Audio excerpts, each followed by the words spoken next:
Bonjour à tous et bienvenue dans ce nouvel épisode de la saison 2 de notre podcast Ce n'est pas toujours si évident. Cet épisode est fièrement sponsorisé par ThinkPub, la régie publicitaire, et produit en partenariat avec Urban FM 104.5, la station urbaine. Pour mémoire, notre podcast donne la parole à des experts qui nous éclairent sur des sujets spécifiques, démystifient les informations et éliminent toutes déformations qui pourraient altérer notre compréhension d'une situation donnée.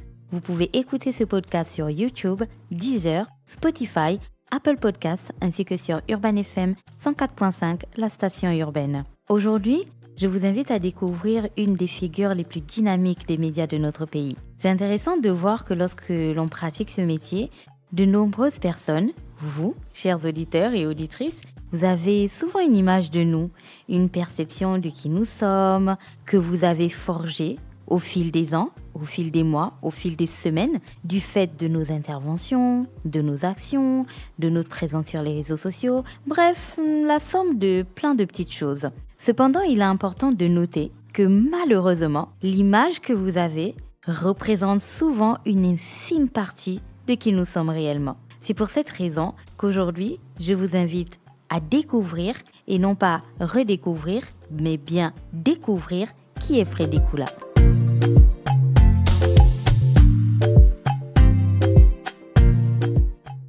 Bonjour Freddy, comment vas-tu ? Bonjour Gina, je vais très bien parce que chaque fois que je vais au village, quand je reviens dans la ville, j'ai l'impression d'avoir des ailes. De renaître ?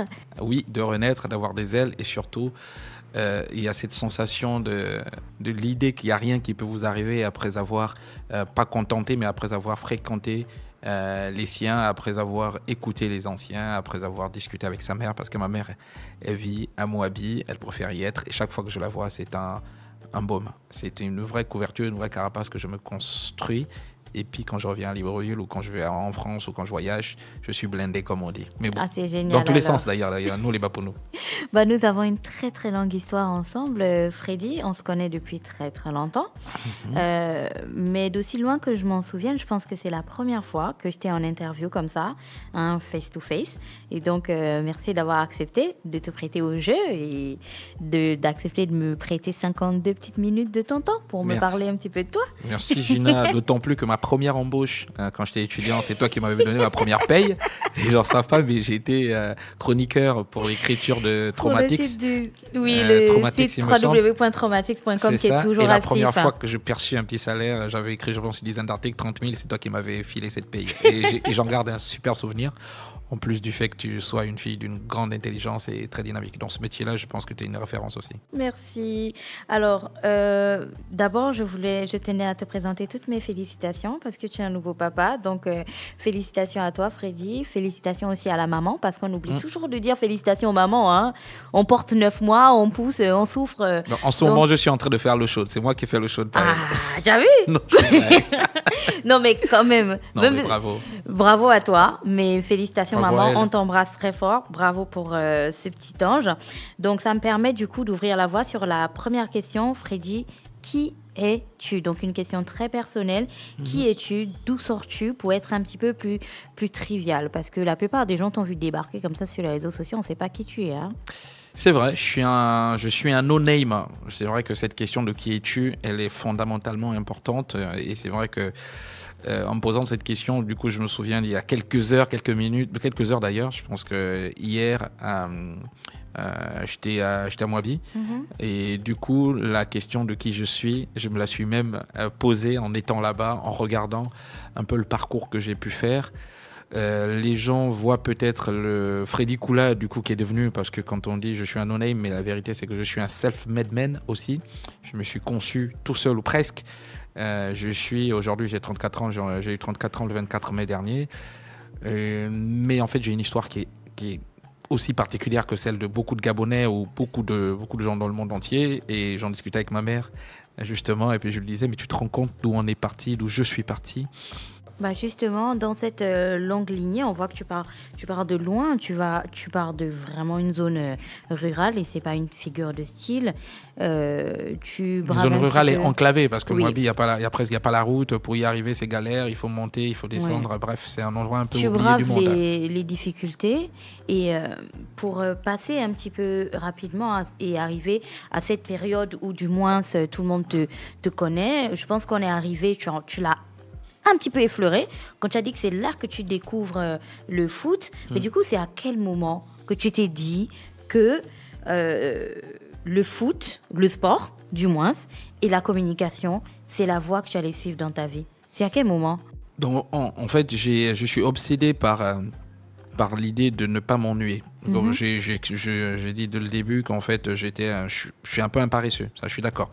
Dans la forme. Donc, j'aime dormir. Je n'aime pas les choses qui sont trop contraignantes. En fait, je préférais toujours réfléchir. La preuve, je préférais, plutôt que de laver les assiettes, je préférais recopier 1000 fois. Quand mon oncle me disait, ah non, tu vas recopier 10 000 fois, je vais laver les assiettes. Je dis, je préfère recopier 1000 fois que de venir laver les assiettes en 20 minutes. Ouais, donc, tout ce qui est art, etc. Les tâches physiques, là. Tâches physiques. Pour moi, c'était. Manuel et tout. Oui, parce que je considère que voilà, il y a plusieurs façons de progresser. Et le sport, le foot, je découvre évidemment à travers le dessin animé, ça m'a passionné. Mais je suis à Moabi, je suis tout petit. La seule distraction pendant des années, que ce soit à Mokab ou à Moabi, pour des gamins comme nous, on n'avait rien d'autre. On n'avait pas de télé au début des années 90, qu'en 2000, nous on découvre la télé très tard. La seule distraction, le seul jeu, j'ai pas eu de jeu. Moi, je me souviens la première fois que j'ai eu un jouet, c'était en 1996, les Jeux Olympiques, quand je suis venu chez mon oncle, il m'a donné un fusil. C'est la première fois 96 ou 97, donc de toute ma naissance, j'avais pas eu de jouet. La première fois que j'ai un ballon, un vrai ballon, c'était, je sais pas, j'avais peut-être 5 ans et demi, un monsieur malien qui passait en voiture comme ça, qui a dit, ah ben tiens, un petit ballon.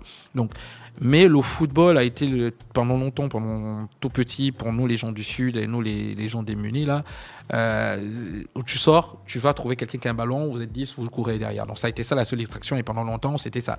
Donc quand j'étais absent à la maison, c'était pour jouer au foot. Quand j'étais pas à l'école, c'était pour jouer au foot. Je pouvais passer la journée à jouer. Donc cette passion-là, derrière, a été ensuite bonifiée par la découverte de la télévision, que ce soit chez mon oncle, quand je suis revenu chez les boutiquiers Silla ou chez les voisins, quand j'allais, surtout chez Silla, le boutiquier, d'ailleurs récemment on a discuté, il a dit qu'il était à Franceville. Ce monsieur-là, pour moi, il est important dans la conception que j'ai du foot, la consommation et la passion que j'ai pour le foot, parce qu'il m'autorisait à m'asseoir. Tu vois, il y a un comptoir chez les boutiquiers. Quand je venais, je l'aidais un peu sur certaines tâches et tout ça. J'étais serviable, je passais les journées là, les week-ends. Il a vu que j'étais tellement passionné par le foot, c'est lui qui a commencé à m'offrir. Quand il allait à Libreville, il ramenait les 11, ce qu'on appelait le 11. Le 11, c'est un magazine de sport, le 11 mondial, où c'est lui qui a ramené pour la première fois un magazine de France Football. C'est lui qui m'a ramené pour la première fois, qui m'a offert pour la première fois un poster de foot. C'était El Fenomeno Ronaldo au début des années 90 et ensuite Zidane, etc. Il était fan de l'équipe de France. Donc il me permettait de m'asseoir devant son comptoir exceptionnellement sur des casiers et il y avait sa télé juste en face du comptoir. Et c'est là qu'en fait j'ai regardé en 96, j'ai regardé les Jeux Olympiques et en 98, j'ai regardé tout le mondial du premier match au dernier match. Tous les matchs. Un par un, tous les matchs. Et je vous dis, le mondial 98, c'est le mondial que j'ai le plus consommé. Même quand je travaillais là, j'ai pas tout regardé. Donc, cette passion-là, en fait, est vraiment née pour le foot, de ces épisodes-là où je découvrais la télé, où j'étais accro à la télé parce qu'on n'en avait pas. C'est aussi ça, le manque à la maison fait que derrière, tu sors, c'est un peu comme la drogue. Et puis, la télévision, elle également, elle m'a passionné parce que derrière, après les matchs, je regardais des émissions avec Silla, je regardais des trucs. Ensuite, il m'autorisait à regarder quelques films. Et ça m'a rendu... En fait, je me rendais compte que la télévision me rendait intelligent. Ça compensait un autre manque. La lecture, la bibliothèque. Ça compensait un autre manque. Les activités extrascolaires et tout. Magnifique. D'accord. Mais surtout la lecture, parce qu'en réalité, la première fois que j'ai un livre, la première fois que ma mère réussit à m'acheter un livre neuf, je parle de livre neuf, j'étais en CM1. C'est là qu'en fait, je pense qu'elle était venue à Libreville, elle est passée, elle m'a acheté un livre de lecture. En dehors de ça, j'ai eu la chance, je pense au CP2, j'avais eu Piga et Bika, on nous offrait à l'époque les manuels à l'école, mais à part ça, personne ne m'avait jamais offert un livre. J'avais jamais été à une rentrée et j'ai des cahiers complets. J'avais toujours un ou deux cahiers pour commencer, ou un seul cahier pour commencer avec un stylo. Et après, on disait qu'on va compléter. Voilà, on disait on va compléter. J'avais jamais dans une rentrée des habits comme tout le monde avait. Ma mère nous achetait toujours un nouveau sac. Par contre, ça, le sac, c'était tu fais ce que tu veux, mais tu m'achètes un nouveau sac comme moi. Parfois, on recyclait. Mais cette passion pour la télévision, la passion pour le foot et la passion pour l'environnement, c'est-à-dire que nous, à Moabi et Mokab, j'en reparle toujours parce que c'est là que ça m'a façonné. Les coupes de vacances, moi, mon village Mokab est un peu le Real de Madrid de la zone. On gagne quasiment toutes les coupes de vacances. Le tout-puissant Manzombi. C'est vrai. C'est vrai. Non, c'est pas faux. Non, c'est pas faux. Le club de mon village, l'équipe de mon village qui joue les coupes de vacances, c'est tout puissant Manzombi. Le surnom de mon village, c'est Manzombi. Chaque année, ils jouaient des coupes. Et en fait, en plus de la télévision, quand on allait pendant les vacances, on va à Mokab. Quand il y a la coupe de vacances, tout le monde, quand il y a match, on embarque. Bon, les grands embarquent dans les voitures. Donc moi, je m'étais surpris à souvent soit embarquer en cachette dans la voiture et après les on te fait descendre, soit marcher 10 km pour arriver à Moabi. Tu quittes le village à Moabi pour venir regarder le match. Donc je faisais ça, puisqu'il n'y avait pas de place pour tout le monde. Donc tu marches 10 km pour arriver. Au retour, si tu as la chance, on t'embarque dans la voiture. Si tu n'as pas de chance, tu reviens à pied. Donc toutes ces choses-là ont fait qu'en grandissant, en suivant un parcours scolaire normal, en plus de l'école, voilà, j'avais la passion pour le sport et j'ai joué un peu au foot, que ce soit à Moabi, donc nous on n'avait pas de petite catégorie, on te mettait directement avec les grands. J'ai commencé à jouer avec des adultes en D3, en D2.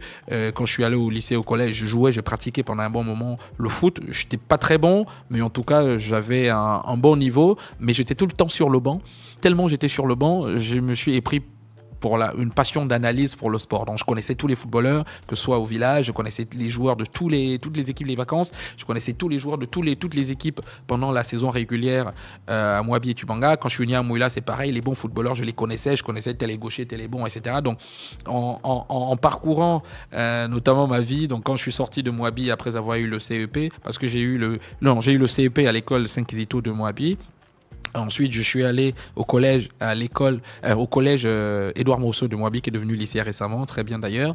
Et je suis sorti de Moabi grâce à l'école. Je suis venu à Mouila chez un oncle parce que je voulais plus repartir du tout à Tubanga, parce que le schéma c'est quand tu as le BEPC à Moabi, tu vas à Tubanga. Moi j'ai refusé d'aller à Tubanga, je suis venu chez un oncle lointain à Mouila, et à Mouila j'ai eu le BEPC, j'ai eu la chance, donc c'est une très belle ville d'ailleurs franchement je la kiffe, Mouila, la ville, et j'ai eu le baccalauréat là au lycée Jean-Jacques Boucavel, et c'est ça qui m'a permis de venir résider à Libreville. Et quand je suis arrivé à Libreville, c'est pareil, je devais aller chez des tantes, c'était tellement compliqué, il y avait quelques conflits en famille et tout ça. Une de mes tantes m'a refoulé, elle a dit non, je peux pas te garder. Une autre tante m'a dit ouais non mais je suis en train de vieillir, quand il va travailler je serai peut-être déjà morte et tout ça, donc c'est pas la peine. Bref, je vois pas pourquoi je vais investir sur toi. Bref, c'était un peu ça, donc ça m'a fait pleurer en début quand j'ai eu le bac, vraiment j'étais déboussolé, je me suis dit bon je repars au village et tout ça.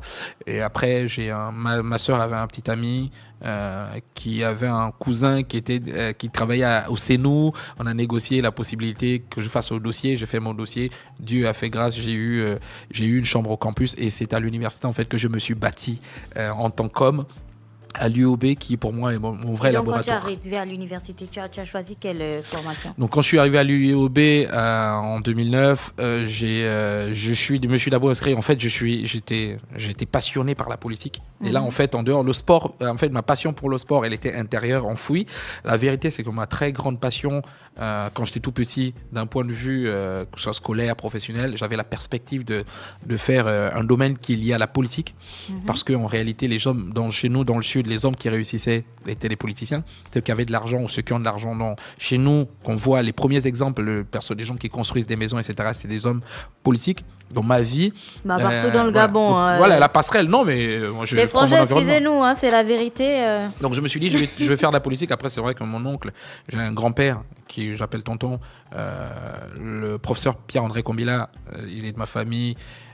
Lui, c'est vrai qu'il a fait des études, il était professeur, etc. Mais ce qu'on voyait davantage, c'était le politique qu'il est et le combat qu'il menait. Donc, quand je suis arrivé à l'université, je me suis dit, il faut que je trouve un département qui fasse un peu de politique. Donc, il n'y avait pas de Sciences Po. Et lui, mon oncle m'avait promis, il m'envoyait en France. Comme je n'avais pas fait Campus France et l'agence de bourse avant pour aller à l'étranger, je suis resté d'abord, il était ministre à l'époque, avant que Bongo ne parte. Et donc, je me suis inscrit en première année de sociologie à l'UOB la première année, en me disant la sociologie c'est pas loin, on va étudier en attendant de voir pour aller faire Sciences Po et tout. Et c'est comme ça que je suis allé en fac. La première année, ça va, j'y allais régulièrement. J'ai découvert le grand portail, j'ai découvert un peu le bisoutage. Je me suis vite fondu dans la masse. J'ai découvert aussi c'était quoi avoir des très très jolies filles au kilomètre carré. Et, et donc, j'ai ma première année, le premier semestre, j'étais plutôt appliqué. Je suis le deuxième semestre, j'attendais que mon oncle me fascine. J'ai commencé à faire la paperasse pour aller en France. C'est là que Bongo est parti. Et donc mon oncle, lui, son environnement aussi s'est écroulé parce qu'il avait quelques années plus tard accepté de travailler avec Omar. Donc son empire se bâtissait et donc ça s'est écroulé. C'est le seul soutien que j'ai toujours eu d'un point de vue financier parce que c'est le seul qui me donnait des sommes conséquentes quand il est devenu ministre notamment. Et donc j'ai dû à la fin de la première année, j'ai dû me dire tiens, est-ce que je veux vraiment faire la sociologie dans ma vie? Bon, je peux plus aller en France, Campus 3 ça n'a pas marché, j'ai pas de bourse, j'ai la bourse au Gabon, qu'est-ce que je fais? Et donc à la fin de l'année, j'avais validé le premier semestre en sociologie, j'allais plus au deuxième semestre. Je me suis dit, il faut faire quelque chose que j'aime, que je veux faire. Et c'est comme ça qu'en fait, j'ai regardé à nouveau la palette des départements, même si j'avais un bac B. La première année, j'étais tenté d'aller en économie, mais j'étais pas très bon en maths. On m'a dit qu'il ne faut pas y aller, tu vas te casser la gueule et tout ça. Donc, je ne suis pas là en éco. J'ai choisi du coup de quitter la sociologie pour aller en histoire. Faire des études d'histoire. C'était l'histoire et l'archéologie. Et comme j'étais passionné d'histoire et que j'avais de très bonnes notes en histoire et qu'à ce moment-là, j'avais une très très bonne mémoire, je suis allé m'inscrire du coup la deuxième année à l'UOB au département d'histoire et archéologie. Et du coup, j'ai fait 3 sur 3. Franchement, ça me passionnait l'histoire et tout ça. Et au bout de la licence, à la base, quand je me suis engagé en histoire, c'était de me dire je vais y aller et je vais peut-être aller jusqu'au bout, donc doctorat, etc., etc. Donc quand je suis arrivé en licence, il y avait tellement de conflits internes au département, c'était compliqué, les profs qui réglaient des comptes à cause d'une petite, à cause de ceci, franchement c'était viral. Je suis arrivé. Lui, il m'a toujours c'était violent. Hein. C'était violent. Moi, je ne peux pas évoluer dans ce genre d'environnement. Je me demande ce que t'es venu une année, t'es parti. Non, même pas. J'avais eu l'inscription, mais je suis jamais venue. Ça m'a toujours terrorisé. Hein. Ouais. Franchement, félicitations à tous ceux qui sont passés par l'UOB et qui ont réussi. Vous êtes des 10. Franchement, parce qu'il y a des petites natures comme moi, comme ça, non, je peux pas. Ce genre de truc, ça tue les rêves, hein. Non, mais on rigole là, violent. Mais ça tue les rêves. Moi, j'ai rencontré une fille, tu sais, la radio, on était encore à nos débuts, pardon pour la petite parenthèse, chers auditeurs, et en fait, elle a abandonné ses études parce qu'il y a un professeur à l'université qui la harcelait, tu vois. Il lui disait, tant que tu sors pas avec moi, chaque année, je vais te mettre 0. Et il savait que le 0 en question ramènerait sa note tellement en bas. Tu demanderas cette histoire à la fraîche. Hein. Et donc, elle a fait 3 années. Elle était au même endroit. Elle a tapé une dépression. Mais de la mort. Et le pire, c'est qu'autour d'elle, quand elle le disait, les gens disaient oui, mais arrête de te prendre la tête. Pourquoi tu ne donnes pas? Donne-lui. Tu vois, c'est-à-dire qu'elle avait l'impression que c'est elle qui avait un problème. Ouais. Et donc, elle est passée par une autre année. Donc, 3 années où le gars, il lui a fait perdre son temps. La 4e année, elle a tapé une dépression. Où elle était déjà comme une folle. Hein. La pauvre. Et puis après, nous, quand on l'a rencontrée, elle faisait un petit commerce à la gare routière et tout. Et elle était venue nous partager son histoire à la radio. Mais elle ne voulait plus jamais entendre parler de l'université. Mais elle n'était pas bête, hein. Logique, elle te parle, mais elle a fait toutes ses études. Elle te montre bien que si j'avais pas eu le 0 que c'est en droit. Bon, on poursuit donc, Freddy, allons-y. Non, mais j'espère que ça va s'arranger. Je pense qu'il y a beaucoup d'efforts qui sont faits à l'UOB, mais c'est vrai en tout cas, il faut regarder. Non, mais c'était d'une violence. Moi, j'ai un peu subi ça en parallèle, mais bon, comme j'ai souvent été un garçon suffisamment malin pour ne pas me glisser dans les... Voilà, donc j'ai toujours eu de bonnes relations avec mes professeurs. Je pense que l'université aussi, au-delà de quelques individus qui sont des harceleurs, quelques individus qui se servent de ce que l'on appelle les fonds communs. En fait, les enseignants, ils appellent ça les fonds communs, les femmes. À l'université, c'est les fonds communs pour les enseignants. En dehors de ça, c'est, je pense, l'endroit où on forme le mieux. C'est l'endroit où il y a le plus d'intellectuels au kilomètre carré. Oui. C'est l'endroit également où, de toute façon, il y a une marge tellement importante des choses à faire dans cette université que j'espère que... Il y a énormément d'intelligence. Moi, j'ai rencontré les étudiants de l'UOB. C'est pour ça que je te dis que c'est des 10. Hein, ouais. Parce que dans des conditions terribles, ils te sortent des choses... C'est ça. Tu vois, c'est quoi la résilience, quoi. Bref, Freddy, donc à l'UOB, donc j'ai eu, donc du coup j'ai eu ma licence et l'année de transition. En fait, pour passer en master, je devais choisir un master. Faut bien choisir. Ouais, l'année de transition de la licence au master. D'accord. Du coup, il fallait que je choisisse mon master. Et c'est à ce moment, du coup, que d'un côté, il y avait eu une année d'avant le département de communication qui avait été créé par l'UNESCO. L'UNESCO, en partenariat avec l'université Omar Bongo. C'était un bel investissement, d'ailleurs. J'avais fait aussi, je pense, un test en géosciences politiques parce qu'en fait, j'étais toujours passionné par la politique et j'avais ce dilemme-là. Il y a M. Ropivia et M. Somao qui est aujourd'hui... comment ça s'appelle, recteur.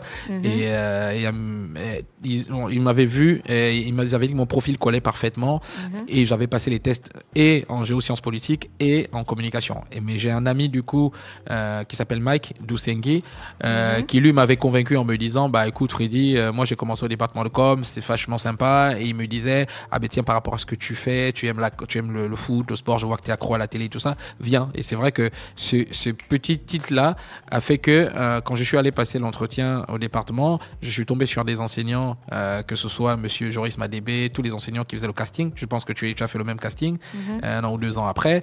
Et les messieurs, quand je parlais de communication, de l'audiovisuel, de la télé, etc., ils disent, le département est né depuis 3 ans, mais on n'a jamais vu un gamin, un jeune avec autant de avec motivation et qui connaît en fait à peu près le truc. Ils disent non mais tu as fait la communication, donc tu sais ce que c'est. Non, je dis ah mais comment tu parles avec autant de... Je dis bah je suis un autodidacte à peu près.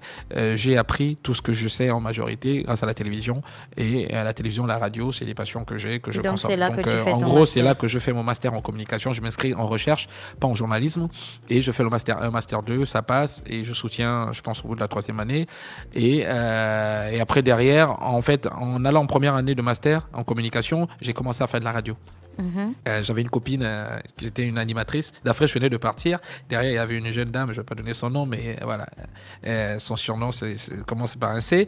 Donc, ma petite amie-là, m'a emmené du coup à la radio. J'ai commencé à faire une petite émission à la radio, Radio Campus. C'est M. Fredin Toutoum qui m'avait d'ailleurs la première fois enregistré une bande audio. Il m'avait regardé, il a dit, on a le même prénom, mais est-ce que tu peux faire de la radio? Il dit, enregistre d'abord quelque chose. Quand j'ai enregistré, il a dit, tu peux faire quelque chose dans le métier. Et c'est comme ça que j'ai commencé du coup à faire une émission. Ma toute première émission à la radio, c'était Campus Champions Club. Je faisais des quiz de sport à la radio, et dans la foulée, 2 mois, 3 mois après, mon grand frère qui est numéro 2 à RTL m'avait trouvé en fait un stage à RTL, et quand j'allais à RTL faire le stage, je prenais quelques goodies et que je ramenais à la radio pour offrir après le quiz sur le sport, etc. Et ça commençait à bien marcher, les gars du campus marchaient bien, les gars des alentours. C'est vrai que Radio Campus commençait à perdre un peu d'audience, mais les gens venaient et les gens me disaient ah ben tiens, ton émission est sympa, je pense pas que tu peux faire plus, etc. Et c'est comme ça que du coup un matin un gars est venu au campus. J'organisais aussi des tournois de foot dans le campus. C'est là que j'avais commencé à voir la fibre des organisations sportives.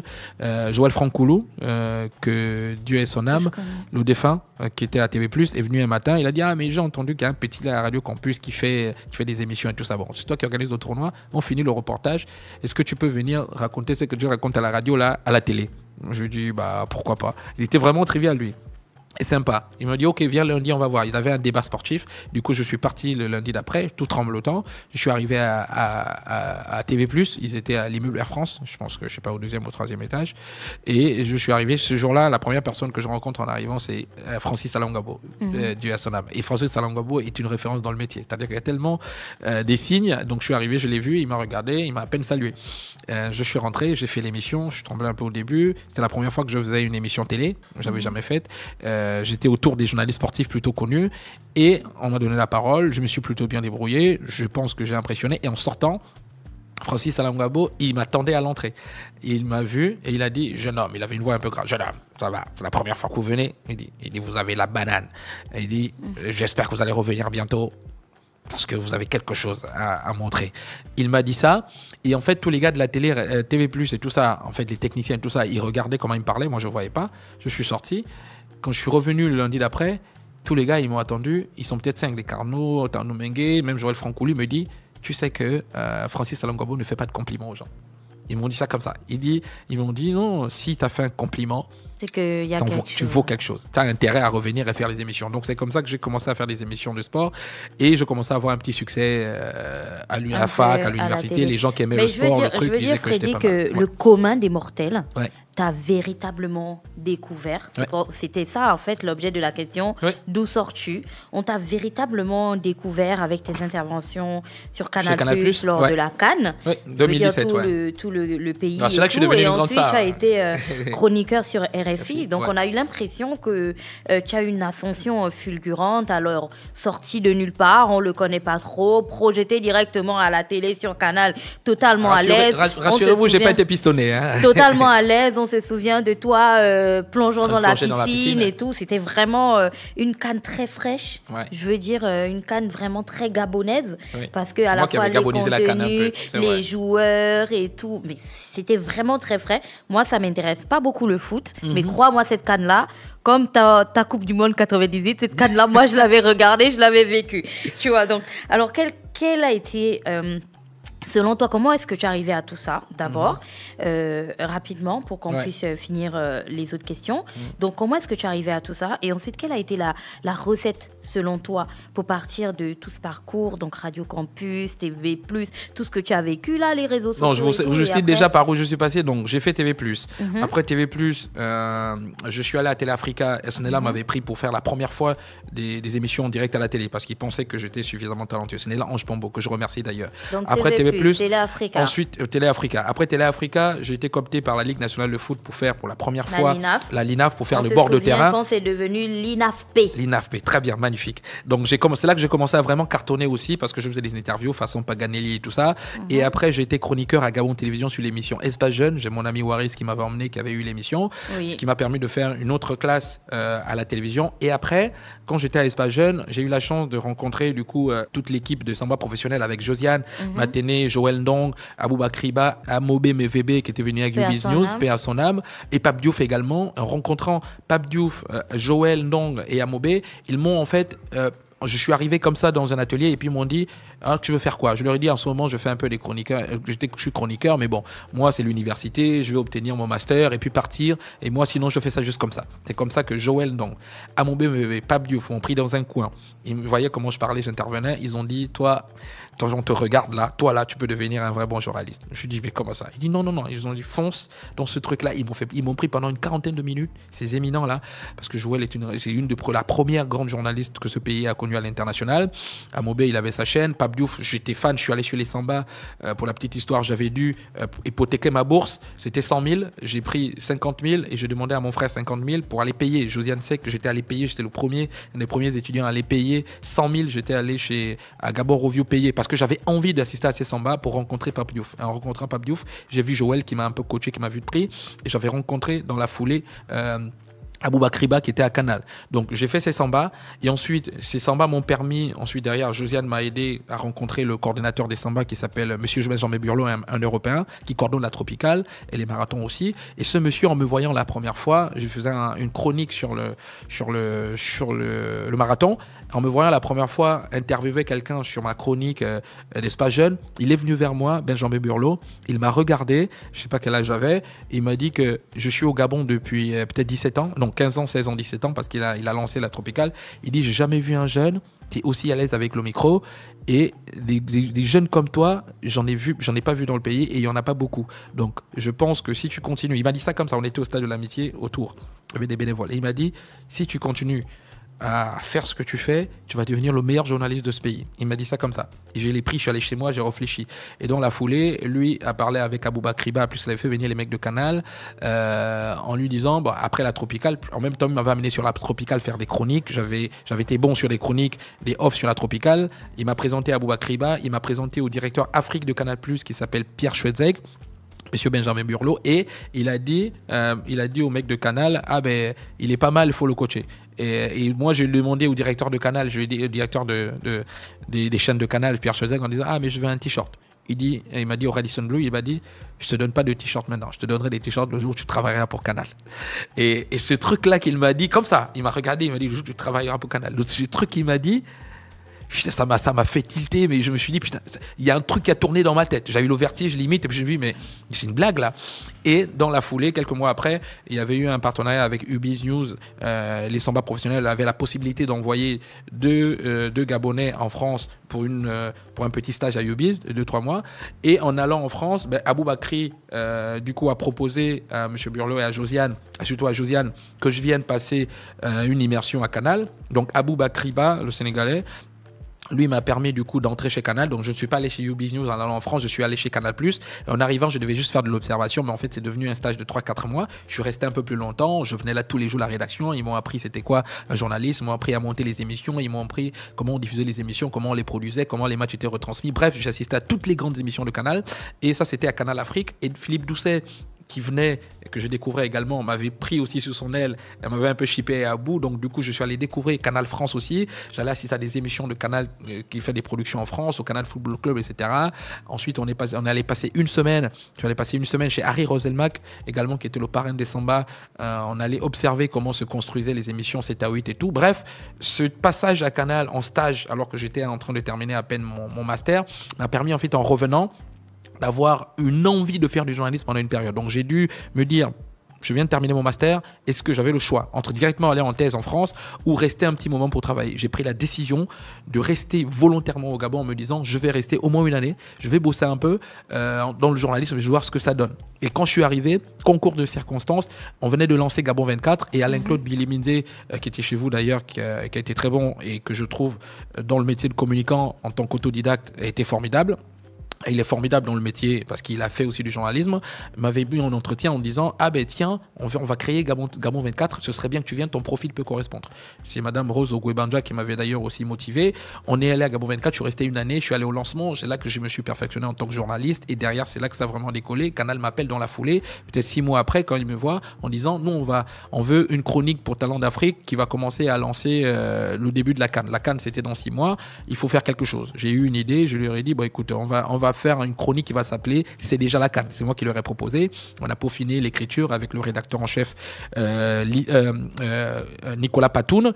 Et c'est comme ça que tous les week-ends, tous les lundis, je faisais Talent d'Afrique. J'ai commencé du coup à monter en intensité. Je faisais mes chroniques. Et quand la CAN est arrivée, quand la CAN est arrivée, tranquille, j'ai été du coup intégré et vraiment pas à tout hasard, mais ils sont venus, l'équipe de Canal, ils ont décidé de monter l'émission pas autour de moi, mais avec moi, parce que je faisais partie intégrante. J'étais en vérité le point central. Le point central de l'émission parce qu'il fallait apporter une touche gabonaise en plus africaine. C'était la petite épice. C'est ça, c'était moi l'épice. Qui apportait un peu la saveur gabonaise. Et il m'avait dit un truc génial, il m'avait dit, le directeur des sports de Canal, il m'avait dit, tu as l'esprit Canal. Tu es venu passer en stage, il n'y a personne qui peut incarner ce rôle mieux que toi.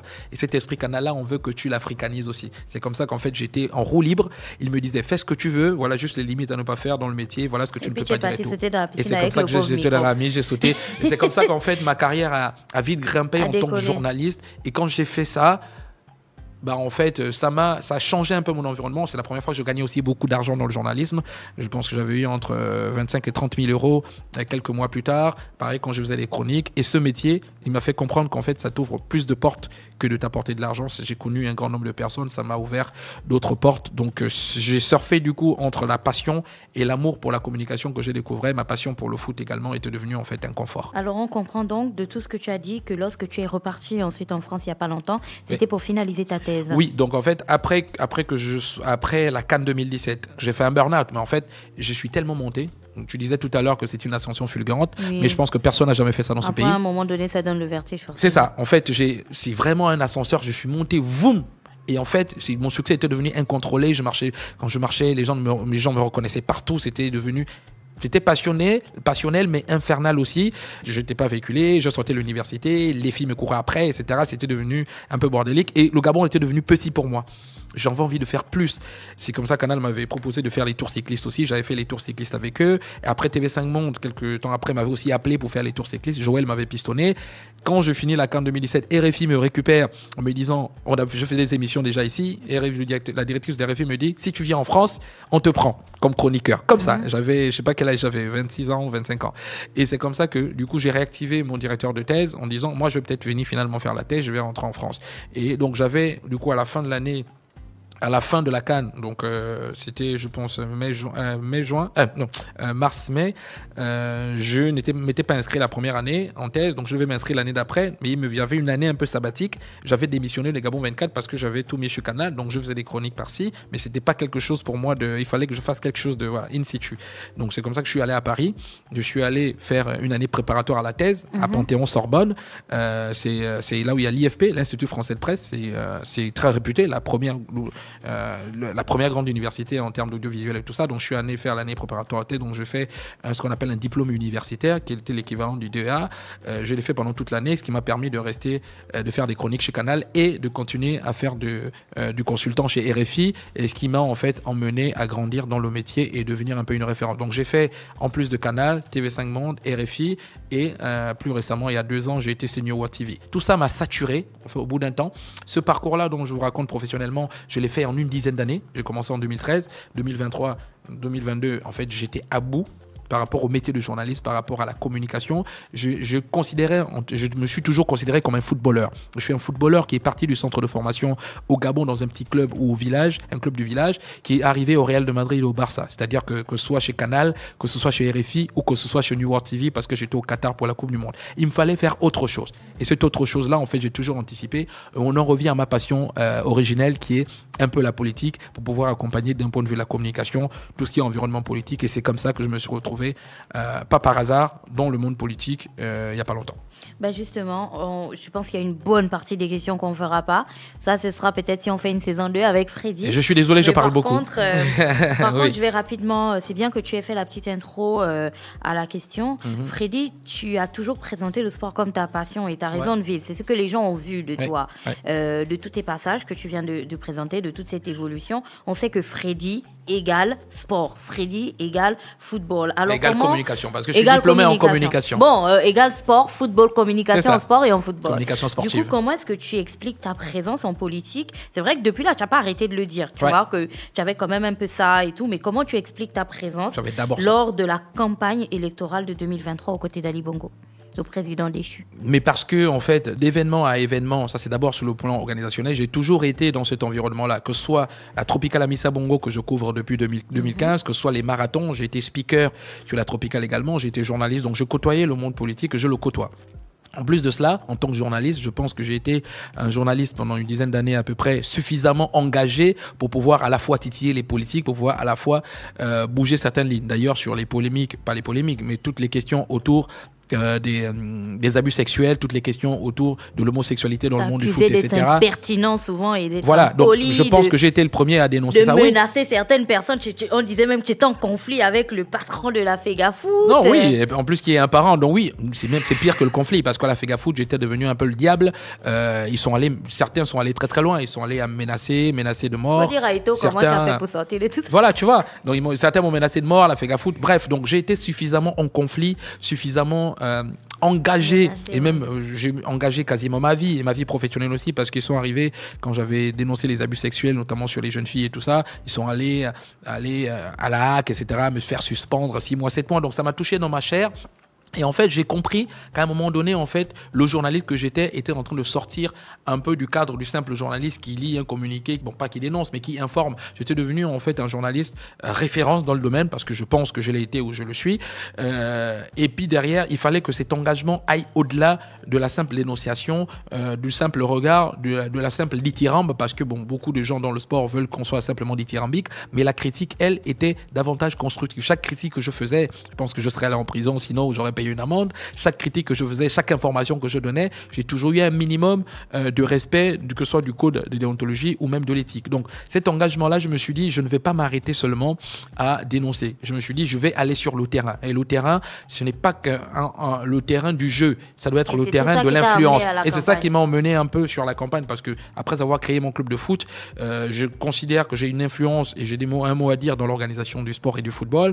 Après, derrière, par rapport à ma compétence de communicant, j'ai été approché pour pouvoir faire la campagne du président. En tant que communicant, pour moi, c'était un honneur, et je le redis, je ne regrette pas d'avoir fait cette aventure-là, être porte-parole d'un ancien président de la République, être porte-parole, communicant dans une campagne comme celle-là, quoi qu'il en soit, c'est déjà, d'un point de vue professionnel, une récompense que je considérais à ce moment-là. Mais après, tout ce qui s'est passé, la déception que les gens ont perçue, parce que beaucoup avaient de l'espoir en moi, beaucoup croyaient en moi, ça, évidemment, je la conçois, et puis voilà. Ta présence dans cette campagne a énormément dérangé, semble-t-il. Mais j'ai l'impression plus que beaucoup de gens. Semble-t-il dérangé, ça a beaucoup choqué, ça a frustré énormément de personnes. Alors, est-ce qu'aujourd'hui, tu sais pourquoi? Est-ce que tu as compris pourquoi? Oui. Je comprends très bien et je l'ai dit, c'est pourquoi j'ai toujours utilisé le mot j'assume. Parce qu'en fait, à la fin de la Coupe du Monde 2022 au Qatar, j'avais déjà dit aux gens que j'arrêtais le journalisme. Fin de la Coupe du Monde. Donc je disais, évidemment, j'ai une soixantaine de milliers d'abonnés sur ma page, 60 000 abonnés. Sur Twitter, je pense que je dois être le 3e ou le 4e Gabonais le plus suivi. Bref, j'ai une grosse communauté qui se sont attachés à moi, que ce soit émotionnellement, que ce soit passionnellement, à travers tous les messages que je véhiculais dans le monde du sport et de la communication. Leur passion, leur amour, c'est ça, tout. C'est ça. Donc cet amour pour le sport, le foot et toutes les informations que je leur donnais parce qu'ils me prenaient comme référence. Beaucoup de jeunes et même de jeunes filles et des garçons me prennent en exemple aujourd'hui.